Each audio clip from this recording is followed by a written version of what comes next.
بسم اللہ الرحمن الرحیم۔ آج ہم اپنا تیسرا چیپٹر یعنی بائیو ڈائیورسٹی شروع کرنے جا رہے ہیں۔ اس وقت دنیا میں تقریباً 1 کروڑ کے قریب مختلف قسم کی آرگنیزمز موجود ہیں۔ ان آرگنیزمز میں بہت سے کریکٹرسٹکس ایک دوسرے سے ملتے جلتے ہیں۔ جانداروں کے 5 بڑے گروہ یعنی پروکیریوٹس، پروٹسٹس، فنجائی، پلانٹس اور اینیملز ہیں۔ سب سے پہلے یہ جاننا ضروری ہے کہ بائیو ڈائیورسٹی ہے کیا۔ اصل میں بائیو ڈائیورسٹی 2 الفاظ کا مجموعہ ہے، ایک بائیو اور دوسرا ڈائیورسٹی۔ ڈائیورسٹی کا مطلب ہے variety with in the species and Umang the species. Bio diversity کی مدد سے ہم اندازہ لگا سکتے ہیں کہ کسی ایکو سسٹم میں کس قسم کے جاندار یا کتنی اقسام کے جاندار موجود ہیں۔ بائیو ڈائیورسٹی کو ہم 2 حصوں میں تقسیم کر سکتے ہیں۔ پلانٹس میں ڈائیورسٹی کو فلورا اور اینیملز میں فانا کہتے ہیں۔ اس کا انحصار زیادہ تر کلائمیٹ یعنی موسم، بلندی، زمین اور وہاں پر موجود دوسری اسپیشیز پر ہوتا ہے۔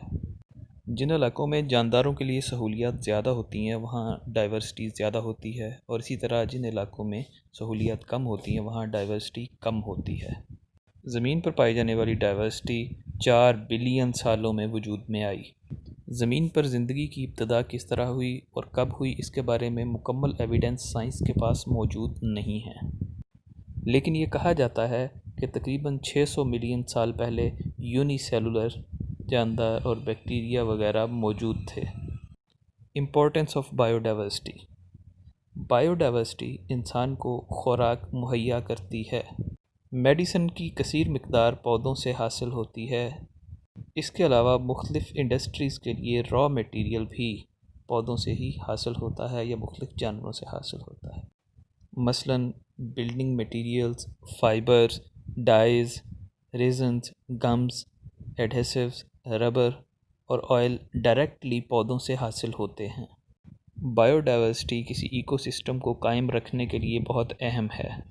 اس کے علاوہ یہ کسی ایکو سسٹم کو ریگولیٹ کرنے کے لیے، اس کی کیمسٹری کو ریگولیٹ کرنے کے لیے بھی اہم کردار ادا کرتی ہے۔ بائیو ڈائیورسٹی بہت سے نیوٹرینٹس کو ریسائیکل کرنے کے لیے اہم کردار ادا کرتی ہے اور زمین کو زرخیز بناتی ہے۔ دنیا میں بہت سی ایک دوسرے سے مختلف اقسام کی آرگنیزمز موجود ہیں۔ ایک اندازے کے مطابق 1.5 ملین کے قریب اینیملز اور 0.5 ملین ٹائپ کے پلانٹس کے بارے میں بہت سے سائنسدان جانتے ہیں۔ ان میں چھوٹے جاندار جیسا کہ بیکٹیریا وغیرہ اور بڑے کمپلیکس جاندار جیسا کہ انسان ہیں شامل ہیں۔ کچھ جاندار سمندروں میں رہتے ہیں، کچھ میدانوں میں رہتے ہیں، کچھ ہوا میں اڑتے ہیں اور کچھ ایک جگہ پر ساکن ہیں۔ ان میں سے ہر ایک موسمیاتی تبدیلیوں کے خلاف مزاحمت رکھتا ہے، خوراک حاصل کرتا ہے، رہنے کی جگہ حاصل کرتا ہے اور اپنے جیسے نئے جاندار پیدا کرتا ہے۔ جانداروں کی اتنی بڑی تعداد ہونے کی وجہ سے ان کے کریکٹرسٹکس کو جاننا بہت مشکل کام ہے۔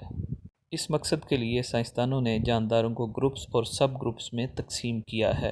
بائیولوجیکل کلاسیفیکیشن وہ میتھڈ ہے جس کے ذریعے بائیولوجسٹ جانداروں کو مختلف گروپس اور سب گروپس میں تقسیم کرتے ہیں۔ اس کے مختلف مقاصد ہیں۔ بائیولوجی کی وہ برانچ جو کلاسیفیکیشن سے متعلق ہے ٹیکسونومی کہلاتی ہے۔ اس کے علاوہ وہ برانچ جو کلاسیفیکیشن اور اس کی ایوولوشنری ہسٹری دونوں کو ٹریس کرتی ہے وہ سسٹمیٹکس کہلاتی ہے۔ کلاسیفیکیشن کے 2 بڑے مقاصد ہیں: مختلف آرگنیزمز کے درمیان سملیرٹیز اور ڈفرینسز کو اسٹڈی کرنا اور آرگنیزمز کا آپس میں ایوولوشنری ریلیشن شپ تلاش کرنا۔ یعنی کلاسیفیکیشن آرگنیزمز کے درمیان ریلیشن شپ اور ان کے درمیان کریکٹرسٹکس کی سملیرٹیز پر بیس کرتی ہے۔ تاہم کچھ آرگنیزمز ایک دوسرے سے بہت زیادہ کلوز ہوتی ہیں، یعنی ان میں بہت زیادہ سملیرٹیز ہوتی ہیں۔ مثلاً ایک اسپیرو کا تعلق کبوتر سے زیادہ ہوتا ہے جبکہ انسیکٹ سے اس کا تعلق کم ظاہر ہوتا ہے۔ جب سائنسدان مختلف آرگنیزمز کی گروپ بندی کرتے ہیں تو اس کے لیے وہ ان میں سملیرٹیز دیکھتے ہیں، یعنی ان کا انٹرنل اور ایکسٹرنل سٹرکچر اور سٹیجز آف ڈیولپمنٹ۔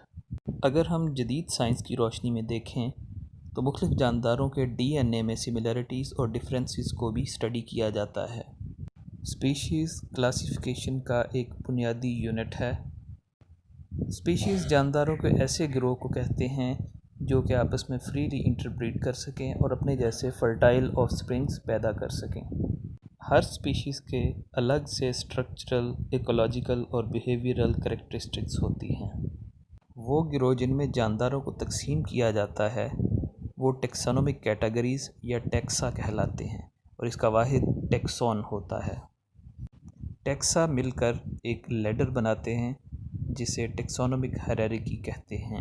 جانداروں کو 5 بڑے گروہوں میں تقسیم کیا گیا ہے، یعنی 5 بڑے کنگڈمز میں، تو یہ سب سے بڑا ٹیکسون ہے۔ سملیرٹیز کی بنیاد پر جانداروں کو ایک ٹیکسا میں رکھا جاتا ہے۔ فائلم ایک جیسی کلاسز کا گروپ ہے۔ کلاس آرڈرز کے ملنے سے بنتی ہے۔ آرڈر مختلف فیملیز کے ملنے سے بنتا ہے۔ فیملی مختلف قسم کے جینس کے ملنے سے بنتی ہے۔ جینس اسپیشیز سے بنتا ہے۔ اسپیشیز ایک جیسے جانداروں پر مشتمل ہوتی ہے۔ ابھی ہم ہیومن بینگ اور پی پلانٹ کی کلاسیفیکیشن دیکھیں گے۔ انسان کنگڈم اینیمیلیا سے تعلق رکھتا ہے۔ اس کا فائلم کارڈیٹا ہے، کلاس ممیلیا ہے، order primate, family hominidae, genus homo اور اسپیشیز ہوموسیپینس۔ اسی طرح پی پلانٹ کنگڈم پلانٹائی سے تعلق رکھتا ہے۔